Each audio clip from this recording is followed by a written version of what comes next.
Okay. All right. Erev Tov, everybody. Pleasure to see everybody, and the pleasure to see Shira Hecht Koller, who we, as we were saying, haven't seen for a while. And really, I want to thank Shira, like we did last year when we spoke. It's really Shira works for 929. She's the director of education for 929. Of course, the program of studying one parak of Tanakh a day. And it was really with their initiative that we ran our first huge program on Zoom the summer of 2020 when we did our 24 and 8 Tanakh. And thank God we've been going strong ever since. And want to welcome her back.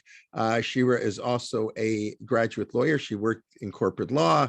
She's taught at Drisha, all kinds of degrees. And it's really, she said I should keep the introduction short. So I hope that isn't too long. Perfect. Okay. We'll stop. Vakasha. Parshat Shmitah. Perfect. Thank you so much. That's my least favorite part of all the teaching. So I'm glad we got that over with. And Rabbi Kelman, thank you so much. It's such a delight to be learning together with everyone tonight, as always, to be back together. And I think, as you mentioned, when I think about the chaos of the COVID period, one highlight that stands out is actually every Tuesday and Thursday when we were learning in the summer together to do all 24 books of Tanakh together with Torah in Motion with so many different educators and scholars. So that was really a beautiful and special moment and just sits with me as we kind of move out of that period. Thank God. It's really a delight to be together with everyone. And I also just want to thank Shira Rachel Grunland for all your help in coordinating the technical and logistical aspects of tonight's shiur. Thank you so much for that. Before we start, just a note, some housekeeping notes about Zoom. I know we're used to it, but we'll just review them. And please just mute yourselves, keep yourselves muted until there's a break for questions and reflections. And at the end, we'll leave time for some discussion and questions. Throughout, I probably will not be looking at the chat. I think it'll be monitored at some point, but then we'll take a look at the end and we can, but you can feel free to engage with one another in the chat, but I won't be able to look and use the source sheet throughout this year. And finally, while I love Zoom and the possibilities and the opportunities and possibilities that it fosters, it's really still very limiting and the distance feels palpable and real. So just to create a little bit of intimacy for us, you're invited. You do not by any means need to, but you are invited just to put in the chat right now your geographic location, just where you are. And I guess since we'll be talking about Shemitah tonight and products of the earth, maybe just, your favorite fruit or vegetable so that we can get to know each other. Feel free, obviously you don't need to. And with that, we'll jump right into this week's Parsha. This week's Parsha, Parshat Behar, is not very long. At 57 psukim, it's the fifth shortest Parsha in the Torah, right behind Ha'azinu, V'zot HaBracha, Nitzavim, and Vayelech. So we've got a pretty short Parsha, and the way the calendar works out, it's normally a double Parsha, Behar B'chukotai. We've got 1 week just for Behar, which feels really special. Actually, many years ago in Michlala, I took a course in the Israeli program just in Behar. And when I, sat in that class at the beginning, I was like, well, how can we have a year-long course every day just on this one Parsha? And I have to say, it was one of the most formative classes that I took that year. It stands out from my year of learning in Israel more than 25 years ago. So I'm going back to those roots tonight. So even though it's short, this week's Parsha conceptually looms quite large as it opens with Shemitah and Yovel, the sabbatical year, and the Jubilee year. And it offers a lot of space and opportunity for reflection, for particular kinds of reflection: theological reflection, conceptual reflection, legal, social, communal, and individual. So now that we are in this year about 2/3 of the way through a sabbatical year, right, through a Shemitah year. It is a Shemitah year here, although in North America, we might not feel it, that I just came back from Israel for Pesach and I have to use a different garbage can for the produce during a Shemitah year. I thought to spend tonight's shiur zooming out a bit, kind of now that we're in this, right, 2/3 space in the Shemitah year, and exploring some of the conceptual underpinnings and frameworks for Shemitah as they exist in classical Jewish sources, and as I imagine them, or I try to imagine them, and situate them in the ethos of our contemporary culture, Jewish culture, universal culture. So what we'll be doing tonight, to give you a roadmap, is to present, we will present, my intention at least is to present Shemitah and frameworks for Shemitah as a series of tensions, right? A series of dualities.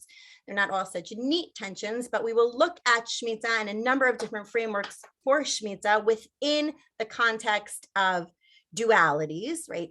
Kind of tensions pitting one against another, which can really help us unpack what Shemitah is all about, the agricultural practice, and really more moving from the conceptual to the practical. So that's our framework. We'll be looking at 5 different tensions. If you looked at the sources, you may have seen them.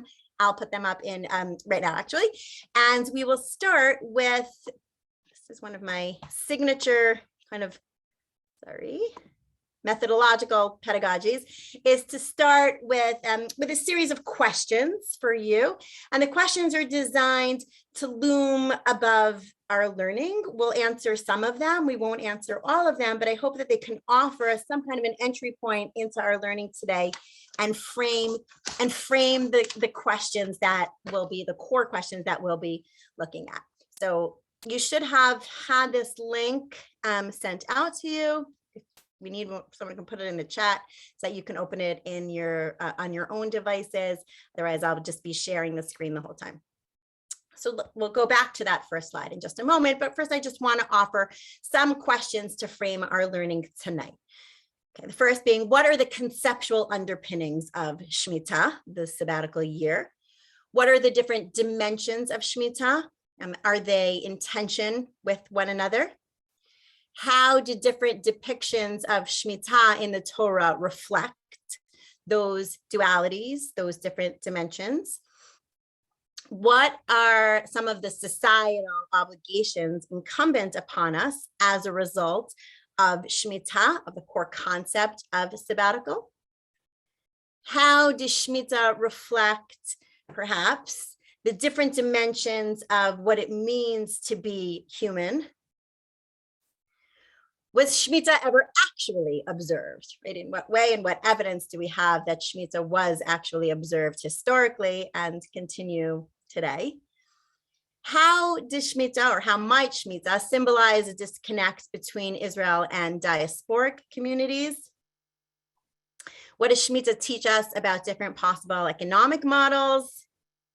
How does Shemitah push back against concepts such as ambition, drive, and personal autonomy?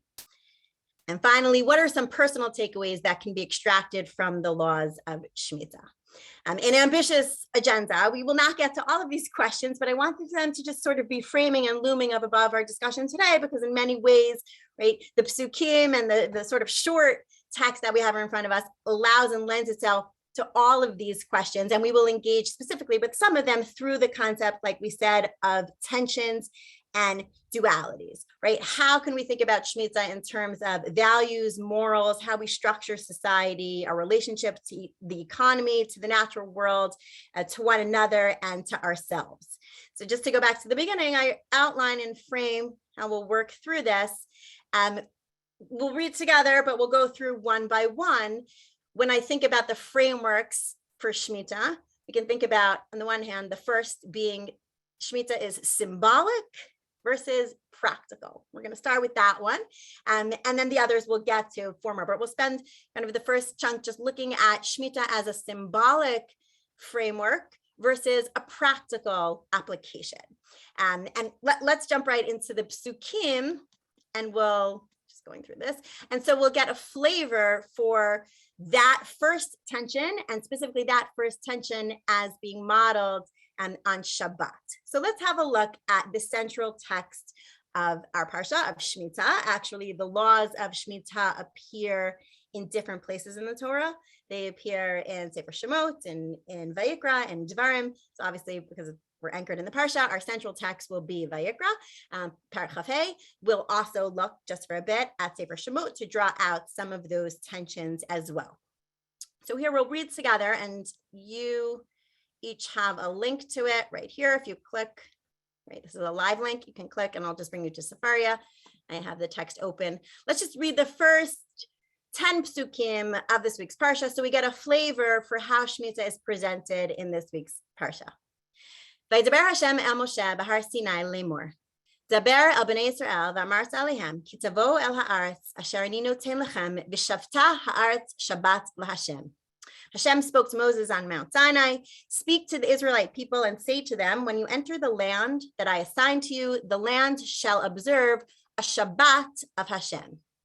Shesh shanim tizra sadecha v'shesh shanim tizmor karmecha v'asafta et tefilata v'shana shvi'it Shabbat Shabbaton yeh la'aretz Shabbat laHashem sadcha lo tizra v'karmecha lo tizmor et tzviach kitzircha lo tiktzor v'et inve nizirecha lo tiktzor shnat Shabbaton yeh laHashem. 6 years you may sow your fields, and 6 years you may prune your vineyard and gather in the yield. But in the 7th year, the land shall have a Shabbat of complete rest, a Shabbat of Hashem. You shall not sow your fields or prune your vineyard. You shall not reap the aftergrowth of your harvest or gather the grapes of your untrimmed vines. It shall be a year of complete rest for the land. V'hayta Shabbat ha'aretz lachem la'achla, l'cha u'la'avdecha u'la'amatecha, l'schircha u'l'toshavcha hagarim imach. But you may eat whatever the land during its Shabbat will produce. You, your male and female slaves, the hired and bound laborers who live with you, and your cattle and the beasts in your lands may eat all its yield. וספרתי לך 7 שבתות שנים, 7 שנים 7 פעמים, והיו לך ימי 7 שבתות השנים 9 ו40 שנה, ועברת שופר תורה בחודש השביעי בעשור לחודש, ביום הכיפורים תעבירו שופר בכל ארצכם, וקידשתם את שנת 50 שנה, וקראתם דור בארץ לכל יושביה, יובל היא תהיה לכם, ושבתם איש על אחוזתו ואיש על משפחתו תשובו. You shall count off 7 weeks of years, 7 times 7 years, so that the period of 7 weeks of years gives you a total of 49 years. Then you shall sound the horn loud in the 7th month, on the 10th day of the month, the Day of Atonement. You shall have the horn sounded throughout your land. And you shall hallow the 50th year. You shall proclaim release throughout the land for all its inhabitants. It shall be a jubilee for you. Each of you shall return to your holding, and each of you shall return to your family. We'll stop there. Just those first 10 psukim to give us a flavor, just to get into the parak, just to get into this week's parsha. And I think perhaps the best possible way to begin discussing the conceptual frameworks of Shemitah is, as the Torah does, is to compare it to Shabbat, right? So the first sort of conceptual framework is Shabbat as a model, and the different dualities of Shabbat allow us to think of different dualities and different dimensions of the Shemitah year.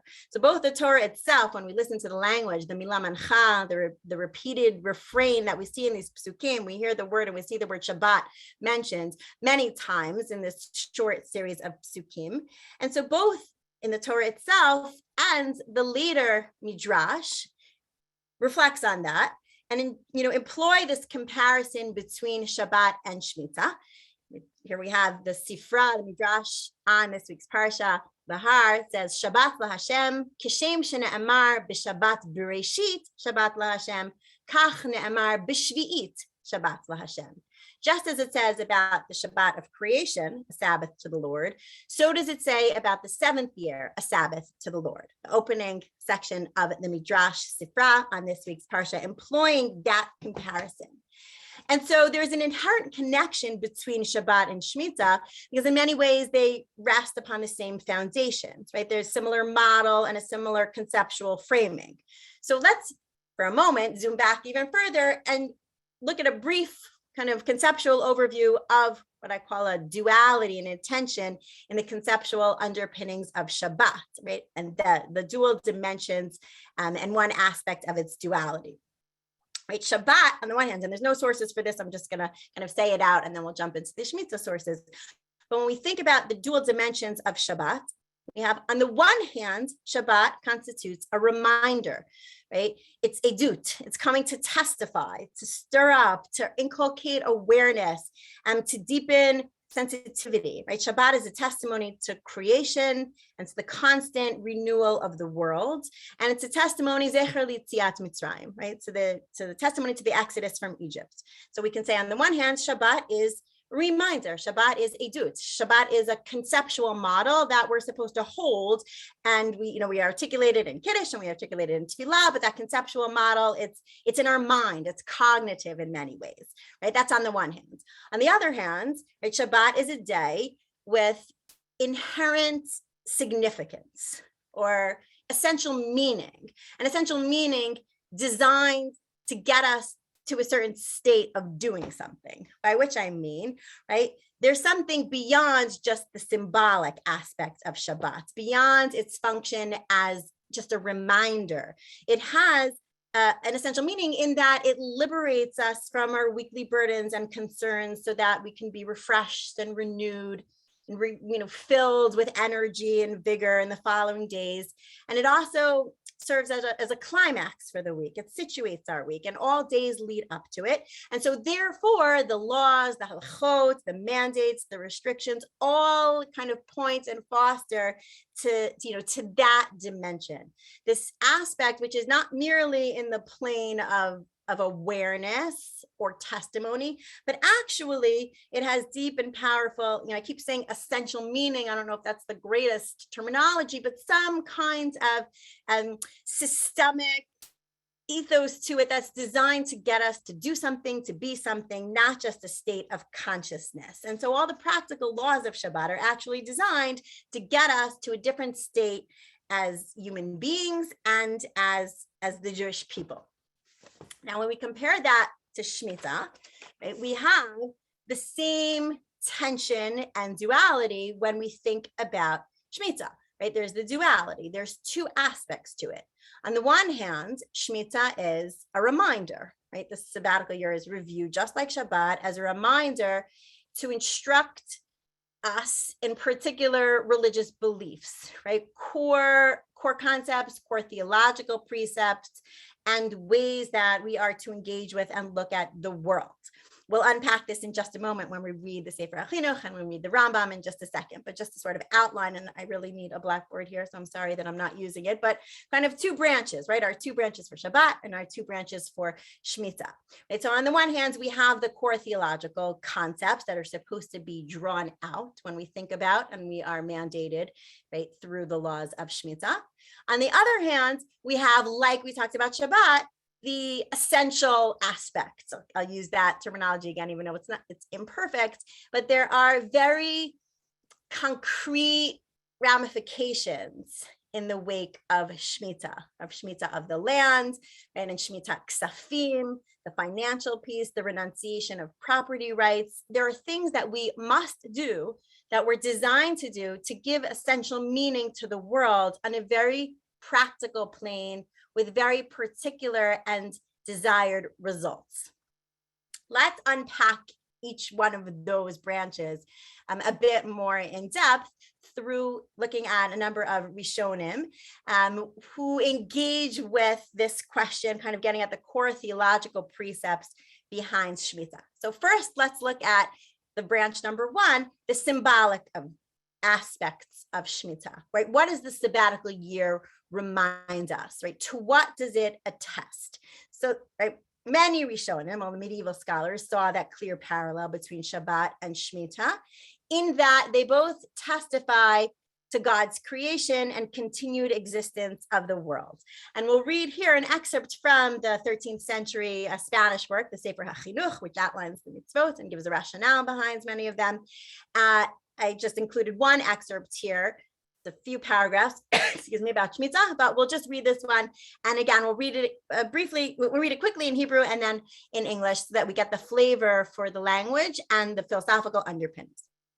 So the Sefer HaChinuch says on Shemitah, משורשי המצווה, לקבוע בליבנו ולצייר ציור חזק במחשבתנו עניין חידוש העולם, כי ששת ימים עשה השם את השמיים ואת הארץ, וביום השביעי שלא ברא דבר, הכתיב מנוחה על עצמו, ולמען הסיר ולעקר ולשרש מרעיוננו דבר הקדמות, אשר יאמינו הכופרים בתורה, ובו יהרסו כל פינותיה, ויפרצו חומותיה, באה חובה עלינו להוציא כל זמננו יום יום ושנה ושנה על דבר זה למנות 6 שנים ולשבות בשביעית ובכן, לא תיפרד העולם העניין מבין עינינו תמיד, והוא כעניין שאנו מונים ימי השבוע בששת ימי עבודה, והשביעי יום מנוחה.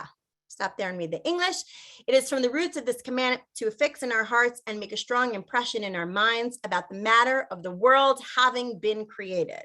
As it says in Shemot, in 6 days did God make the heavens and the earth, and on the seventh day, in which he did not create anything, he imposed rest on himself. So drawing that parallel to Shabbat, and then says, in order to remove and uproot and eradicate from our thoughts the idea of the eternity of the world, which the deniers of the Torah believe in, through which they destroy all its principles and break through its walls, did the requirement come upon us to expend all our time day by day and year by year for this matter by counting 6 years and resting on the seventh day, so that this matter will never depart from between our eyes for all time.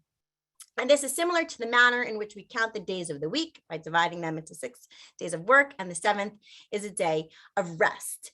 And the Sefer HaChinuch continues. I'll leave it for you for time. We're not going to go through all the aspects or the dimensions of the Sefer HaChinuch, but it's very clear that in offering the philosophical reflections on Shemitah, the Sefer HaChinuch starts with and emphasizes the point that, like Shabbat, the sabbatical year indicates and attests to, is edut, to God's creation of the world, and negates the notion that the world had already existed. Right? That's what's at the core of Shemitah, eradicating from our thoughts or consciousness any sense of the eternity of the world. And the Sefer HaChinuch goes on, offers a few other sort of philosophic underpinnings for Shemitah, but this is the one that is started with, and it's given sort of the most airspace and airtime in the text, that sense of creation and creation as being, right, godly, unique, and not, and the world to sort of deny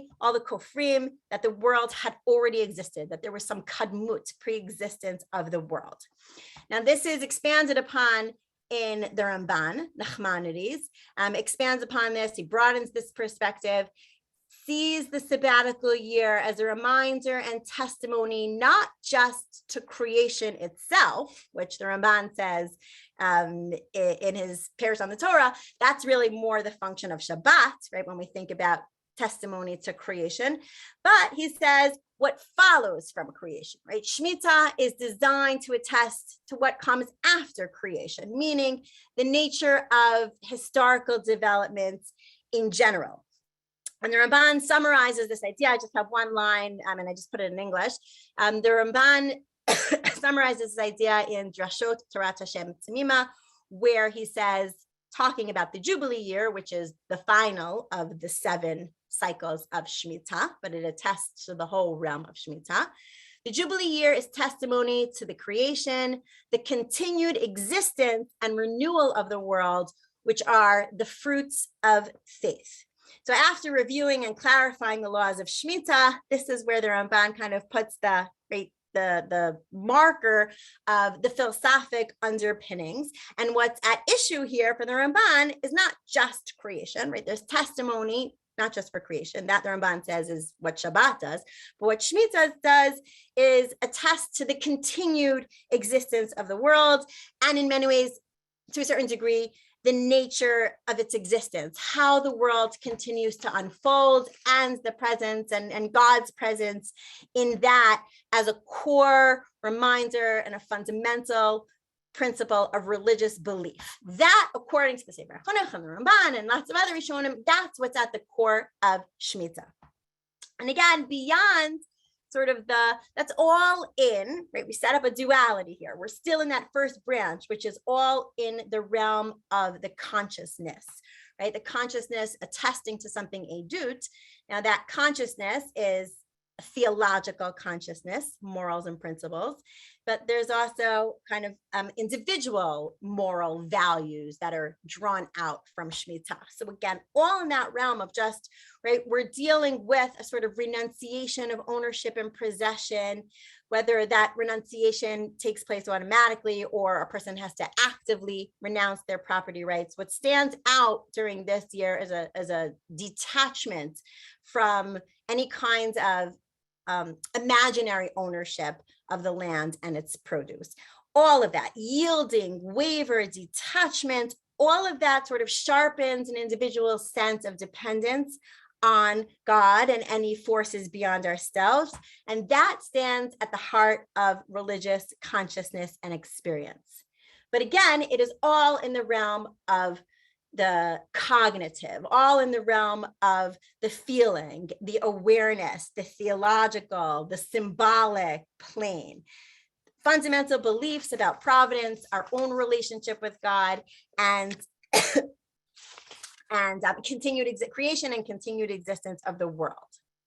On the other end, right, we have the transition now to the practical aspect, the second sort of pole in this first tension, right? We have the core theological principles and then the practical aspects of Shemitah, which we said at the beginning, like Shabbat, is designed as to have essential meaning to get us to do something, to follow the mitzvot so that we get to a particular place. And so for that, let's just take a look at how Shemitah is presented in Sefer Shemot as compared to Sefer Vayikra. Right? We have a different formulation, presentation. I just included 2 psukim here from Parshat Mishpatim, which we'll read together. B'sheish shanim tizra et artzecha v'asafta et tvuata. 6 years you shall sow your land and gather in its yield. V'hashvi'it tishmetena unitashta v'achlu evyonei amecha v'yitzram tochal chayat hasadeh kein ta'aseh lekarmecha v'zeitecha. But in the 7th year you shall let it rest and lie fallow. Let the needy among your people eat of it, and what they leave, let the wild beasts eat. You shall do the same with your vineyards and your olive groves. The focus here, right, in Shemot is that line, v'achlu evyonei amecha, let the needy among your people eat of it, right? We don't hear anything in Parshat Mishpatim in the presentation of Shemitah here about Shabbat Haaretz, like we see in our Parsha, right? And this concept is teased out more, again, in many of the Rishonim, and specifically we'll look at just one line from the Rambam, Maimonides in the Moreh Nevuchim and Guide to the Perplexed, where he talks about Shemitah and its goals and says the goal of Shemitah is the perfection of society.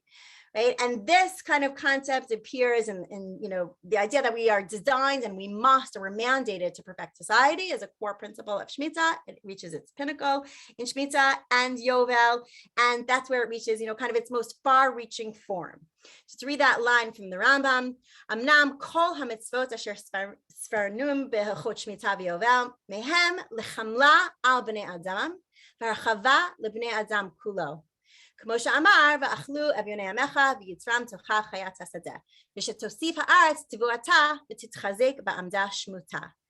to all the precepts enumerated in the laws concerning the year of release and Jubilee, they are to imply sympathy with our fellow man and promote the well-being of mankind. Right? So according to the Rambam, all of Shemitah is designed to help one's fellow. This is not just to help in terms of, personal acts of kindness or, extending the hand to another, but rather to help on a fundamental and a societal level.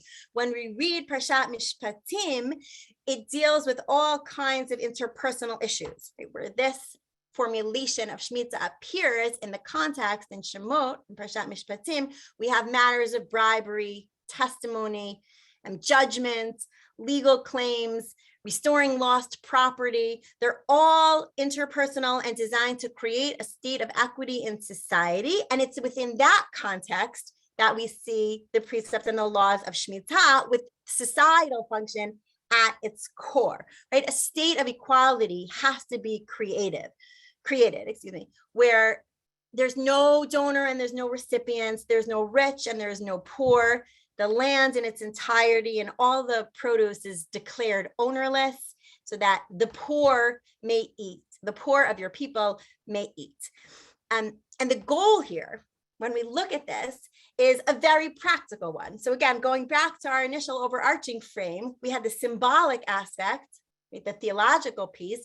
This, the Rambam and other Rishonim as well, highlight that Shemitah is not just about the affirmation or the symbolic dimension, but rather the idea and the ideal goal is a state of perfection of society and striving towards equality, right? It's as if we have to return to our original starting point and everyone has to begin from scratch. All of that was kind of in our rubric of 5 different dualities. That was all in the first tension, the first duality. We'll go through the next 4 a little bit more briefly, but I think this is the most fundamental when we look at the 2 different aspects of Shemitah, the theological on one hand and the practical on the other hand. They butt heads with one another. And there's lots of questions that we can ask when we think about the duality and those tensions, but that gives us an overarching sense of Shemitah as a conceptual model on its own terms and as presented in the Torah in this week's Parsha as compared to Parshat Mishpatim. All sort of conceptual number 1, which I want to move us towards a focus less on the theological model, the societal model, but actually on an individual sensibility. And so for this sort of duality, we'll focus on the human beings that are involved in observing Shemitah, the human aspect and the tension, and offer another duality of how we can see Shemitah, and it manifests itself in its observance on a very individual level. And this I call human freedom versus yoke of heaven, majesty versus covenantal surrender. I'm drawing on the work of Rabbi Soloveitchik, which we'll look at in a second, Adam 1 versus Adam 2. Right? In some ways, when we think about Shemitah, metaphorically, Shemitah calls forth a vision and a return to Gan Eden, right? A land of abundance that's unmarred by any inequalities in wealth, right, and property. And once there was exile from Gan Eden, that's what led to an agrarian society, the development of the whole culture in which private property was created. Food storage then leads to wealth, dividing those who had from those who have not. So I want to go back to the beginning of Bereshit just for a few minutes here to look at creation of man in the garden and a sort of complexity and duality with which individuals were created in order to draw out the second tension that we can observe within the laws of Shemitah. And one of the first and most famous text, and I imagine most people learning together tonight have read it and are familiar with it, is the work of Rabbi Soloveitchik, The Lonely Man of Faith, written in 1965, where this tension between creativity and preservation is set up as a core part of the human experience. Right? The Rav in The Lonely Man of Faith reads the first 2 chapters of Bereshit as offering 2 images of humanity, which are in many ways at odds with one another. Right? The first, Adam 1, and we're not going to walk through all the pieces, but we'll just give the synopsis. The first presentation and the depiction of the creation of man, Adam 1, emerges as a creative being, right? Majestic man who's mandated to master their environment, mandated by God, dominate, conquer, right? And in the Rav's language, Adam the first is aggressive, bold, and victory-minded. There's a certain creative work, and that's at the core of one aspect of humanity. And when we read Perek Bet and we see Adam the second, there's a very different model of humanity that emerges. It's distinctively different human being, what the Rav calls covenantal man. I'll use more gender neutral language when I speak about it. But a person who surrenders themselves to the will of God entirely. And that the mandate there is not to conquer. The mandate there is la'avda u'lishamra, right? To work and to guard. And in the language of the Rav, to behold. We're not going to read this together, but you have the source sheet so that you can just read this one excerpt. And the Rav understands these 2 depictions as making an anthropological statement about humanity, right? There are 2 types of being. There are 2 human ideals. And really there are 2 personalities within each human being, right? One is creative and majestic, and that's the motif of conquering and doing and being productive and subduing and mastering the cosmos, transforming the world, changing, running, going, doing, building, planting. That's all kind of one model. And then Perek Bet offers the model of the covenantal man, who is a man of faith. And primarily the depiction is one of religious self-awareness, whose defining characteristic is sacrifice and not creativity. So whereas we have one model that's telling us go, do, subdue, this model is saying keep the garden, till it, watch it, see it, observe it, spend time with it, behold it. Don't worry so much about conquering and growing and going and doing. Now, the Rav doesn't declare either one to be right, but identifies that struggle that we have to go through as human beings. There's that internal conflict between, right? That's a fundamental part of each one of us, and it's essential to the human condition. This might be very familiar to everyone. What I think is interesting is how we can kind of implant that into the tension and duality expressed in Shemitah. Right? When we think about the laws of Shemitah, when we think about our role in engagement with the earth, are we supposed to be innovators or are we supposed to be beholders? And what we see with the laws of Shemitah is that actually we're designed to be both, right? For 6 years, we're designed to be Adam 1, the majestic, the glorious, the mathematical scientist in the language of the Rav, working the land, employing our creativity, coming up with all kinds of new systems of growth, crop rotation, innovations. And yet we also have to be, for 1 year, people who behold, who guard, and not just dominate. And that's really another tension that's at the core of Shemitah. Well, what are we supposed to be doing, right? What kind of people are we supposed to be, both with our engagement with the land and the physicality of the earth, but also with our engagement with how we kind of work through the world and employing our creative faculties in all realms. And I think this is something really we can apply to many, many different realms of life as we reflect on the idea, on the core aspects of being human, right? We have an innate drive to create, to progress, to keep innovating, and all of that is good, but it needs space, right? It needs space. We also need space to step back, to reflect upon what we have built, and behold. And I think a lot of this is very countercultural to, the American, at least, ethos and the capitalist ethos. But what we saw in, the COVID period is that actually we needed that time, that forced time to say, behold, stop, guard, look, watch. And in many ways, that's a tension that we see within Shemitah itself when we think about Shemitah as bringing us back to Gan Eden, back to the Garden of Eden, and the essential elements of being human. Which brings us to our third, and we'll do this one actually quite briefly, but which brings us to our third construct, or kind of a tension, which we can call together individualism versus collectivism. And here we'll look at a piece that Rabbi Sachs, Alav HaShalom, actually wrote for 929 on this parak, on this parsha, which is just one parak, in his exploration of the tension between larger economic systems. So we'll read this reflection together and then offer just one or 2 points of analysis. So Rabbi Sachs says, and by the way, if you get the Covenants and Conversation email, it's developed in from the Sachs Trust, Legacy Trust, in this week's parsha. You could probably find it online. This is much more developed in that module. So I invite everyone to kind of look there as well. But here, just one paragraph.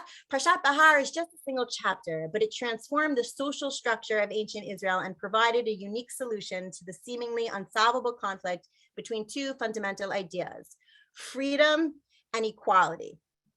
Much of human history has illustrated the fact that you can have freedom without equality, or equality without freedom, but not both. The powerful insight of the Torah is that you can have both, but not at the same time. Therefore, time itself has to become part of the solution in the form of the 7th year and after 7 sabbatical years, the Jubilee year. These function as periodic corrections to the inequalities caused by the free market that allow some to become rich while others suffer the loss of land, home, and even freedom. Through the periodic liberation of slaves, release of debts, and restoration of ancestral lands, the Torah provides an inspiring alternative to individualism on the one hand and collectivism on the other. And so according to Rabbi Sachs's analysis and many others, Shemitah is conceived as a corrective to these inequalities, right? It reorients society every 7 years from an economy that's just based on acquisition of private property to one of communal responsibility for all, right? It aims to lift up those on the lowest rungs of the social ladder, starting with a clean slate from which to turn their lives around. Now, and I think again today, when we think, and many writers and philosophers are reflecting on this moment in this chapter in American history, where the greatest disparity exists between the haves and the have-nots. I'm thinking, Michael Sandel's work, Tyranny of Merit, is a fabulous work, a professor at Harvard, just kind of outlining where the values actually of Shemitah can guide us in many ways, our behaviors, our practices, and elements of society, so that we reduce that gap. And that tension between equality and freedom that Rabbi Sachs is outlining here is one that you can have both, he says, just not at the same time. Now, you might agree or disagree with the underlying premise here. I think we can push back if we had more time to sort of analyze, can we actually really have both? What does that say about our underlying goals? But there's really one point that I want to just stress that comes as a sort of practical reflection and is worthy of our consideration. When we think about privatized property, there are certain practical takeaways, right? There are certain resources that we can say they're privatized, and they need to be privatized for all kinds of reasons, right? To keep them sustained, to keep them going, to keep them prosperous, profitable, and money-making. But sometimes, and this is what Rabbi Sachs highlights, sometimes they need to be opened up for everyone. Now, does that happen on a continuous basis? Does that happen on a periodic basis? It's something that has to happen so that we don't get to the point where we have such disparate structural inequalities. I mean, one very minor example when we think about this model that can make its way into our practical lives, when we think about cultural institutions and sacred spaces. And Rabbi Kalman, last year, a shir I gave Vayaka Pekude and talks about all about sacred spaces. So when you think about the treasures a sacred space in our cultural institutions and museums. So, there are certain museums that we say it has to be privatized, right? The museum has to be expensive because that's the way we're going to collect the artifacts, and that's the way that we'll be able to present them in the way that's most sustainable. So if you want to go to the museum, it's going to cost $25 a head, and for your family to go, it's $150, which just seems crazy. And yet we say, okay, but those cultural institutions have an obligation 1 day a week to say we're opening our doors for free. So Museum of Modern Art, Friday night, free for everybody who wants. Sunday, an entire family, the Ford family, sponsors, your entire family can come for, tours for fours for the little kids, and then get a pass back. And you have a $200 voucher essentially to come back to the museum, which really reflects that conceptual underpinning and value of Shemitah, that this is not just about release or relinquishment of control so that an individual grows in a particular way, but that it's actually about a true sharing for all of society, for all of humanity. And that's really something to take to heart when we think about collective property, when we think about the treasures that we have, when we think about public spaces and private spaces and how to maintain those, keep them beautiful, keep them spaces that are inviting, but also spaces that can be visited by everyone. So I know I'm kind of taking it in a little bit of a different direction, but there is that sense of equality and freedom, the two models that we have in terms of a capitalist society and different models, where we can really think about them through the Shemitah lens as we structure our society on a periodic basis. We have two more conceptual frameworks that we'll move to right now. The next and I call a utopian dream versus reality. So up until now, when we were looking at these dualities, we've been examining Shemitah within the land of theory. And I want to draw us in for just a moment to the world of practice, right? Because when we think about Shemitah, we can ask ourselves, was Shemitah actually ever practiced during biblical times? And that will highlight a different tension, a different duality. And the answer is actually, it's unclear how it actually functions. And we suspect that it was not universally followed because Yirmiyahu cites the community's failure to observe Shemitah as the reason for the destruction of the Jerusalem temple, of the first Beit HaMikdash, and the exile that followed. And we have the pasuk here.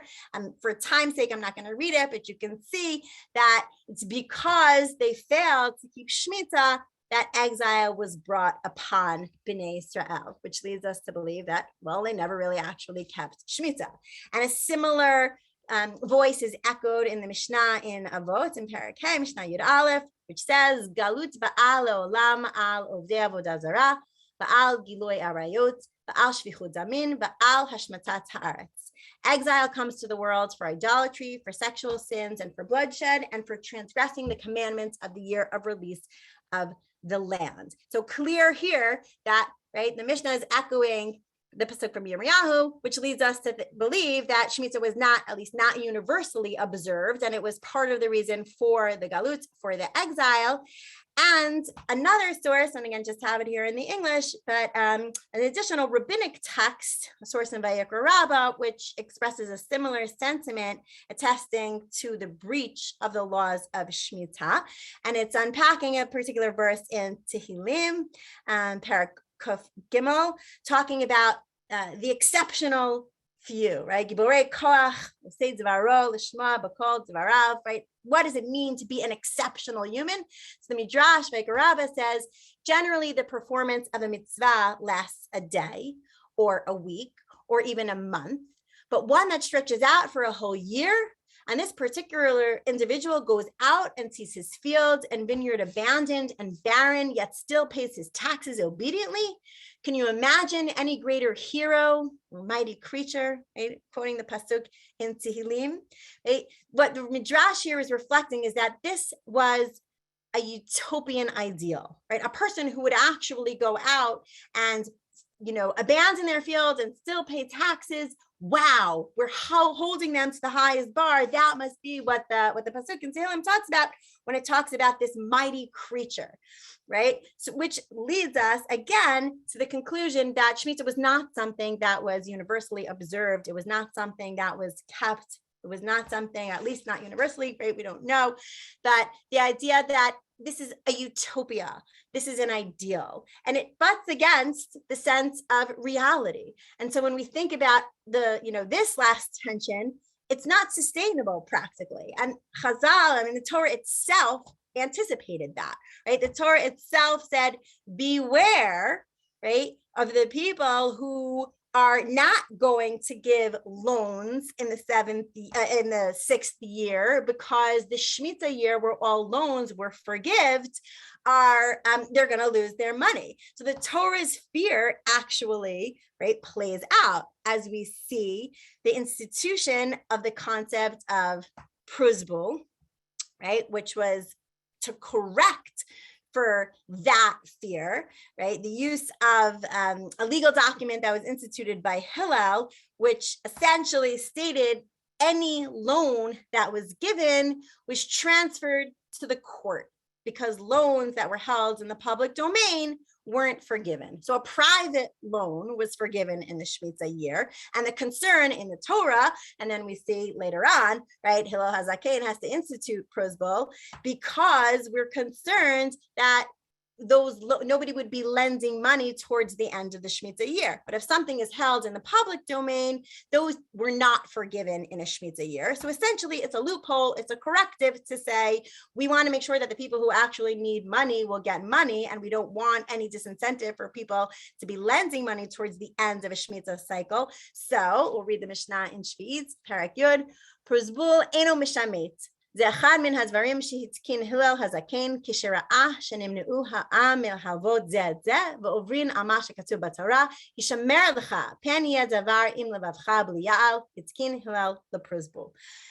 Quoting from Sefer Dvarim, the other instance where we see the presentation of the laws of Shemitah, where the concern is we're not going to, right? Individuals are not going to give their loans. So noticing that was actually going to be the case, Hillel institutes this legal loophole, which allows the loans to be transferred to the public domain. And then after a new Shemitah cycle, they come back to the individual domain so that nobody is losing money and nobody is disincentivized from offering loans. Right? What this points to, alongside the concept of what we have today, heter mechira, we're not going to get into all the details, but the heter mechira, the kind of loophole of selling of the land during a Shemitah year, which is basically how we can, continue functioning in an agrarian society and grow things in Israel, which is, kind of in the 1880s when Jews started returning to Israel, and we thought about that utopian ideal,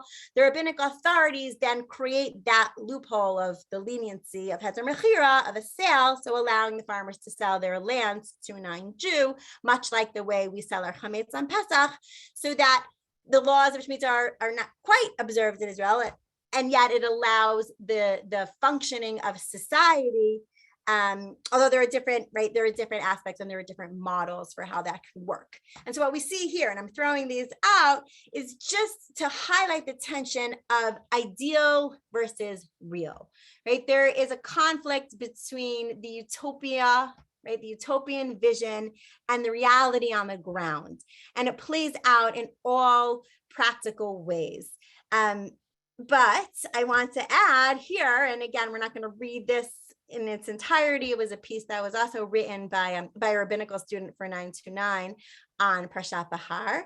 What's important when we think about kind of that tension between the ideal and the real, the utopian vision and the practical realities on the ground, doesn't mean that we can't extract values, right? Just because we have workarounds, just because we have legal loopholes, just because we have the institution of pruzbul, just because we have the institution of heter mechira, doesn't translate into throwing out the values that underlie the utopian ideal.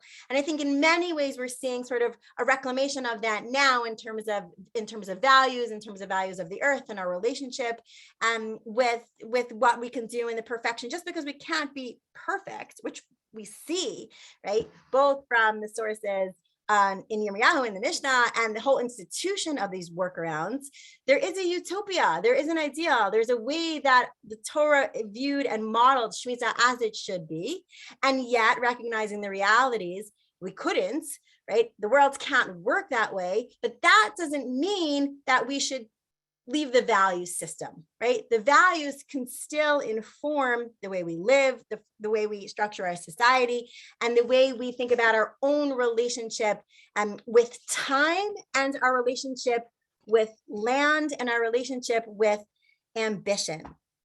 Which brings us to the final piece, and then we'll open up for some conversation and questions, which I call conceptual, our last conceptual model. The fifth sort of tension is the tension between powering along versus slowing down in order to move forward.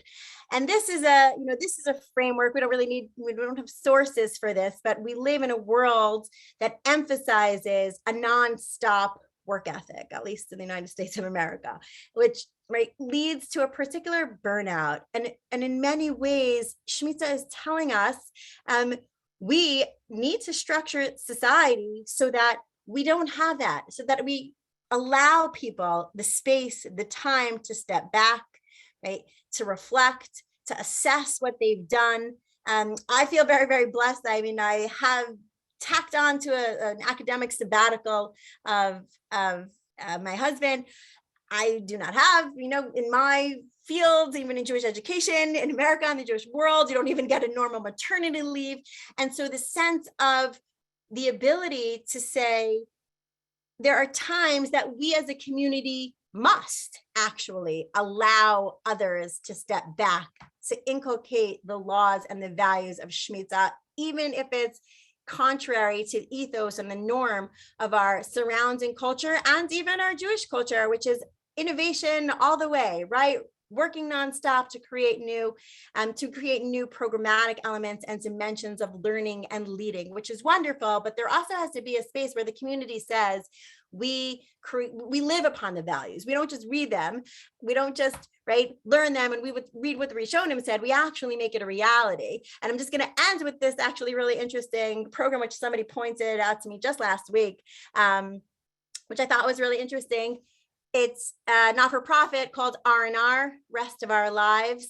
And it was a model specifically, I mean, the application process was over yesterday, so I'm sorry if anybody wants to apply for this, but I just thought it was really interesting to see that grant money, a number of the big foundations got together and said, leaders of Jewish not-for-profits are doing, incredible work, wonderful work, working nonstop. We are going to give you a 3-month sabbatical to take the break that you need. You don't need to do anything, right? It giving you the space, and I know other cultures, other societies, other countries build this in as part of the economic structure. It's a totally different economic structure.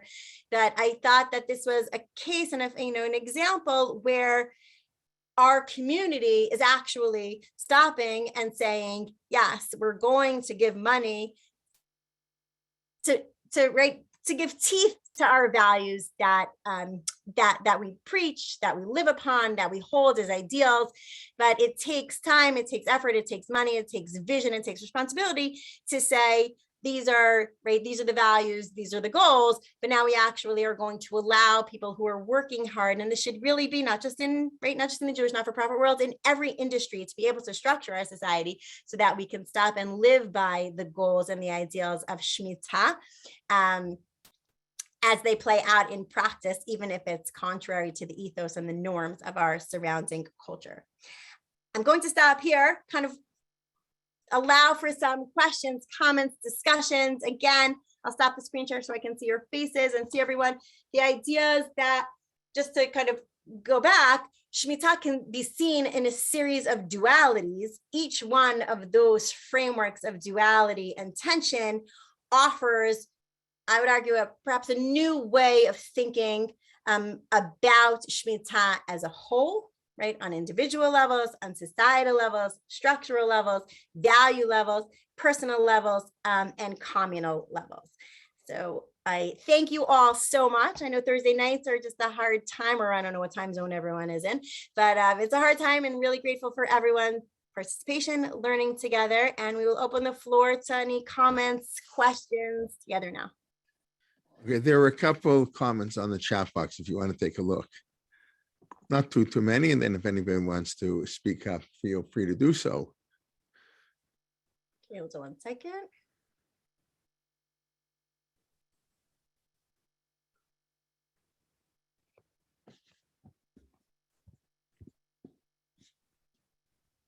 Okay, look at 1 second. Got it. You see them? Yeah, I'm reading now. Okay, so looking at The one question you dealt with, if Shemitah was observed or not. Right, that was before you spoke about that. For sure. Okay, and also Prisbal. So is Prisbal who, right? I don't know who that is. It just says iPad is Prisbal against Torah since it extends debt. So again, it's a great example of a legal loophole that in one dimension, right, it creates a system by structuring the system differently. It's a legal loophole. Is that against Torah? I invite you actually to Dr. Alana Stein-Hain, wrote her dissertation on legal loopholes, and she's publishing it in the form of a book. So sort of the theoretical understanding of, well, is a loophole, is it against the spirit, perhaps? But it functions legally and halachically. But doesn't it also prevent you from looking for alternatives that would be closer to Torah spirit? Once you have this legal loophole, you stop looking for other ways. So it assuages your conscience, but it's bad politics and policy. Excellent. I don't know who just said that. I can't see. So iPad. I know. Okay, iPad. Okay. Thank you, iPad. Absolutely. And so yes, right. It prevents you from looking for alternative avenues, which actually probably just proves that things must have gotten so dire that it was a last resort, right? Like a legal loophole would not be instituted in such a mitzvah d'oraisa like this, or a Torah law. But that was 1,800 years ago. There have been great Jewish minds since then.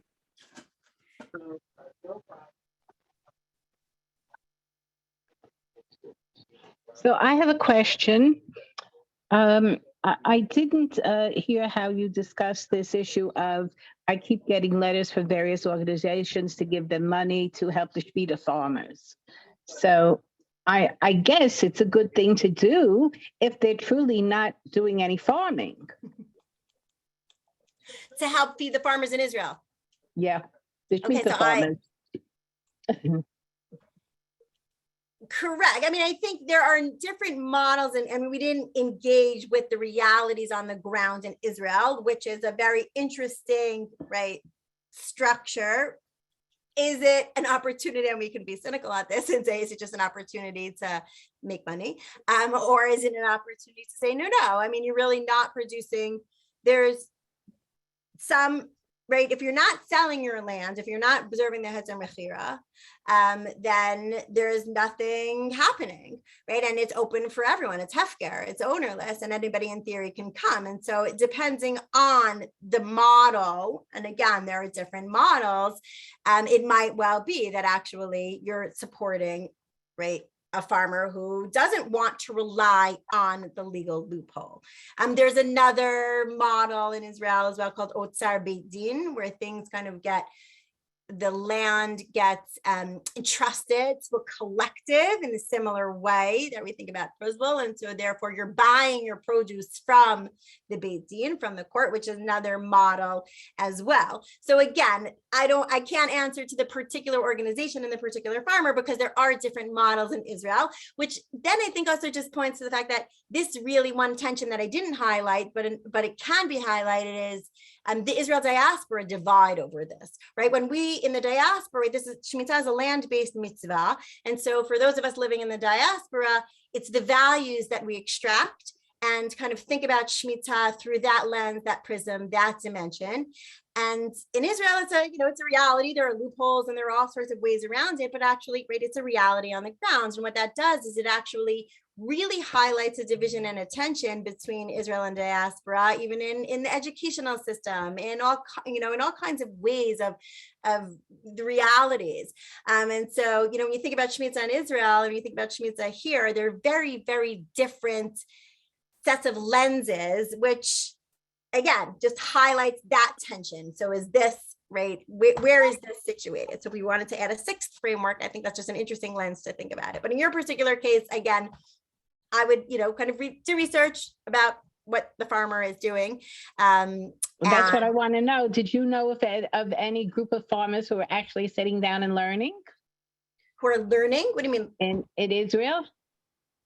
If there are groups that are actually learning and leaving the fields empty. I don't know if you want to, I'm happy to share information afterwards, so you can send me this particular organization.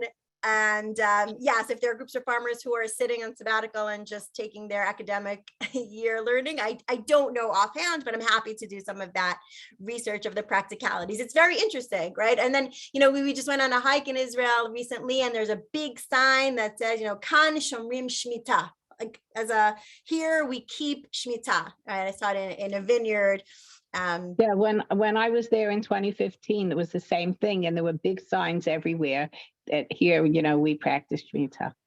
But what that means actually on the sign, you don't really know, right? By practicing Shemitah. Yeah, that's the point. Those other workarounds. But yes, there are definitely some who do. Someone says there are definitely some who are. Absolutely. I can't say with certainty who or where, but it is an interesting anthropological exercise in what would prompt, or, what are the decisions that push a particular, obviously, like the financial piece is the biggest, but to fully observe Shemitah, I don't want to say fully observe, but to rely on the Hetzer Mechira versus allowing the land to grow. If I may say, there's no solution right now. every system, there's no such thing. I don't think anybody who leaves a lying fallow is necessarily observing Shemitah any more than one who relies on the Heter Mechira. The one who leaves his land lying fallow, that's one option, but then where are they getting their food from? Are they buying from our enemies? Are they, what did that say for the economy of Israel? In other words, everything has its pluses and minuses. We're not yet, maybe we're not, whatever it is, we're not at the stage where we can properly keep Shemitah. So every system has pluses and minuses. Heter Mechira, legal loopholes, etc., is plus and minuses. But the system of saying, well, we don't care, our group can keep Shemitah, and we don't care what happens to the rest of the country, what they do. That's there's no good solution, which is But why I would say the only one perhaps, or Kelman, is hydroponics, right? That's all right. Even oats are baking doesn't really work. Exactly. I mean, it works on a very limited scale. So we're not, Shemitah today is midrabanan, and I think that's an important thing. We don't have a Yovel, although maybe in 2 years we will. I don't know, because we're very near the stage where 50% of the Jewish people are living in Israel. I don't know which, if we can, like in my. Is that what they're going to do? If 50%, more than 50%, No, well, okay. In Yeah. theory, once 50% plus one of Jews live in Israel, so the Yovel kicks in. But it's complicated. It's Shvatim. I don't know which rabbi. Wait a minute. My pet peeve. If we can't even get rabbis to combine the Parsha of Achrimon and Kedoshim so we can be the same Parsha, we're not going to get rabbis to agree that the Yovel has started. That I can guarantee you. So we're not there yet, so, we can't. So, but anyways, okay, that's enough of my sort of 2 cents, which is why, Shira, I think it's good you step to this sort of theoretical Exactly. values, because the practical. Can I add one more divide? Since you talked about diaspora and Israel, I think a bigger difference is rural and urban, because in biblical times, 95% were engaged in agriculture. Today in Israel, in Canada, I know it's under 4%. It's under 2%. Israel is 5%. Pardon? I think it's under 2% in Canada. I think it's about 1.5%. Because So I looked it up when I teach 4%. Shemitah in Chad. I think it's low. It's very low. So that divide is much bigger than diaspora versus Israel, because it's those who engage in it and those in agriculture and those who don't. For sure. I think even just looking at, if you spending time in Israel and seeing the industry, the economy. I lived in Israel during the last Shemitah cycle, happened to have been living there that year. We were working and studying, and even now just visiting, like you just feel a difference in terms of these past 7 years of how large Shemitah looms, because the nature of so much of the agricultural society has moved to, or whether we say, so I think the hydroponics are really interesting, because even those who are in the agricultural fields, we're seeing much more, like strawberries, which you were never able to get outside of January. You can now get all year. They're growing in the hothouses. And so, and beyond that, kind of the move away and much more importing, and a sense of high tech and industry. So the culture, absolutely, like the divide is reflective of a change in culture, where Shemitah then, I would say, we put it back on the theoretical value-based model. And that kind of is an interesting way to say, well, if we don't need to practice Shemitah in a way that we used to, again, going back to that utopian ideal versus practicality, but that doesn't mean that we shouldn't extract the values and live accordingly in all the other realms of non-agricultural society, right? It's a value-based model that allows for society to be at its ideal and at its utopia. And in the age of Zoom, supply chain issues, which affects agriculture, also loom large. For sure. Shira, as you said, reminds me of a comment. A number of years ago, Rabbi Saul Berman spoke for us here in Toronto. And I remember one of the points he was making was that the Torah tells a farmer how to remind himself of God. Every other step of the way, there's something for the farmer. But most people are not farmers. The question is, how does a lawyer on Wall Street, like you used to be, or an accountant or a doctor, how do they be cognizant of God throughout their work period. That the Torah doesn't tell us how to do. And we have to extrapolate from the farmer, which the Torah does tell us, because as you say, 95% used to be farmers. So that's right. The Shemitah, when you're not a farmer, it's a whole different ballgame. But anyways, okay, I think we'll let Rabbi people. Berman was my beloved professor, teacher, and mentor in many ways. So I'm happy yes. that you're bringing him in. But I think just to end on this point, we're actually seeing in so many Jewish, my hand is in the world of Jewish not-for-profit and the creative dimensions, and we're actually seeing like a reclamation of the values in a way that, yes, it's not right, it's not the farmer, but the values that are being reclaimed in all kinds of ways, which is a testament to the reminder that we need these reminders. We need the reminder of God. We need the reminder of one another and society. And so we'll see where it goes, but at least I want your comment that even in Jewish nonprofits in New York, I guess in the schools, you don't get any maternity leave. I'm curious. Here in Canada, we have very good maternity leave. You get 1 year off and guaranteed job, but you can take paternity benefits. You get 60% of your salary for a year, etc. So how bad is it in the States? Are we being recorded? We'll probably cut this off. The truth is, and this is really actually. I am curious. Like if you teach in a Jewish school. Look, when I was in a corporate field, and this actually, like in a big law firm, it's privatized, right? So the law firm will you get. I don't even know what like the New York law is, but you had 3 months paid for your firm. But when I was teaching, we got 6 weeks at half pay, right? Which was the industry norm for educators. I went back after a month and went, hold on. So if you teach at SAR or Ramaz or Frisch, you get 6 weeks off. And when you have a baby at 50% pay? At 50%. Yeah, that's that when Chat's looking for teachers. Chat's expanding. If you come to Chat, you get 60% of your salary for a year. So, which is why, honestly, I don't quote me on that now, but it's for sure a year. It's for sure a year. That I know for sure. No, and I think that, and I was actually involved in the board of a not-for-profit that was designing maternity leaves for other Jewish not-for-profits to be more in line with the values that we espouse. And we say, it's a Shemitah-based model as well. Like we want people to be working, to pushing to heart, but then you have to put your money where your mouth is. And so that is actually, it's government funded here. It's a government problem, but I think that the community itself can step in and say, okay, but we value this, and so therefore, which is why when we had a sabbatical year, it was after 4 kids. My youngest was just a couple months, and I said, okay, Magia Li, I am taking this year, and I know it's an academic sabbatical for my partner, but I was reclaiming it for myself. And then it enables me to push forward in different ways. And that's where sort of the practical, it's built into the world of academia. It's not really built into any other industries.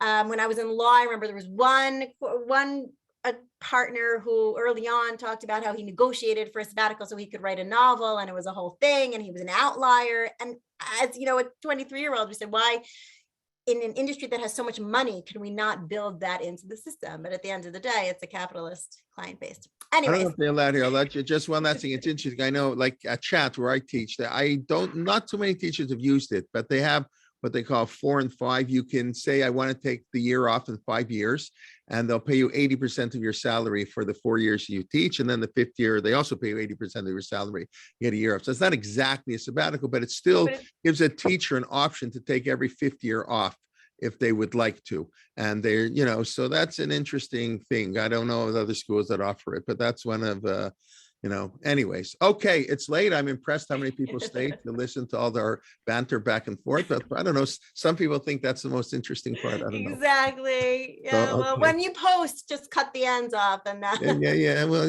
right. Of course. Okay. That's our tech guy does it. He knows on his own. I don't even know. So, okay. Anyway, so thank you very much. Thank you, Shira. I understand you guys are in London next year. So, right. Am I correct? Cambridge. In Cambridge, okay. England, I got the right country, the wrong city. Okay, Cambridge, even better. I was never in Cambridge, but okay. All right, very good. And okay, we look forward to learning with you in the future. Tomorrow morning, of course, my ongoing share on the sitter. We'll start to Mizmor Shir Chanukah Habayit David, beginning of Psukei Zimra, and then Sunday Rabbi Liebtag will begin. We'll be talking this week on the first parak in Yecheskel and Matan Torah. I think that's his topic this week, as we near Shavuot. And okay, then we have all our Megillat Ruth with Simi Peters, Mark Shapiro Monday, all our regular shiurim during the week. We look forward to learning with you, and please invite a friend. And okay, everybody have a wonderful night. Shabbat Shalom, and we look forward to seeing with you in the near future. Thank you, and thank you again, Shira. Of course, my pleasure. Wonderful. Thank you. Thank you. Thank you. Wonderful, Shira. Thank you so much. And thank you, Jay, and everybody. Shabbat Shalom. Shabbat Shalom. Thank you very much. Okay. Okay, take Shira. care. Shabbat Shalom. Shira, Sharon, and Raphael Almond. Hey, all right. Regards to Aaron. Take care. All the best. Absolutely. It's so good to learn with you. It's wonderful. Shira, you were great. Regards to mom and dad and everybody. You're coming for Shabbos. Okay, absolutely. Special regards. Excellent share. Thank you so much. Thank you so much. Okay, take care, everyone. It's great to see you. And till next time. Ciao, ciao. Okay.